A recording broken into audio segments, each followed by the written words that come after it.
எழுதாவூர் சாலை பேட்டை சத்திரம் பகுதியில் அமைந்துள்ளது. மாவட்ட ஆட்சியர் அலுவலகம் மூன்று தளங்களாக கொண்டு இந்த அலுவலகம் ஒரு தளத்தில் இந்து சமய அறத்துறை அலுவலகம் செயல்பட்டு வருகின்றனர். நாள்தோறும் மாவட்ட ஆட்சியர் சந்திக்க பொதுமக்கள், அதிகாரி என பலர் மாவட்ட ஆட்சியர் அலுவலகத்துக்கு வந்து செல்கின்றனர். இந்த நிலையில் இன்று அலுவலகம் சென்ற மாவட்ட ஆட்சியர் குலதேவன் மெயிலுக்கு ஒரு இமெயில் வந்துள்ளது.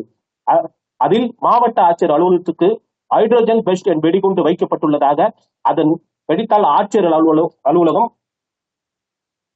தரைமட்டம் ஆகும் என குறிப்பிட்டிருந்தது. இதனை கொண்ட ஆட்சியர் குலதேவன் உடனடியாக தனவந்திரி நகர் காவல் நிலையத்துக்கு தெரிவிக்கப்பட்டனர். இதனை அடுத்து 2 எஸ்பிக்கள் தலைமையில் போலீசார் மற்றும் வெடிகுண்டு நிபுணர்கள் கோப்பநாய் உதவியுடன் மாவட்ட ஆட்சியர் அலுவலகத்திற்கு சோதனையில் ஈடுபட்டனர்.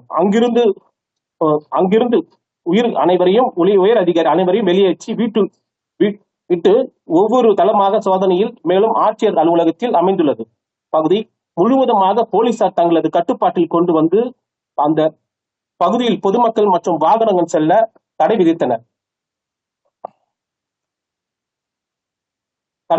மாவட்ட ஆட்சியர் அலுவலகத்தில் வந்த வெடிகுண்டு மிரட்டல் புதுச்சேரியில் பரபரப்பை ஏற்படுத்தியுள்ளது.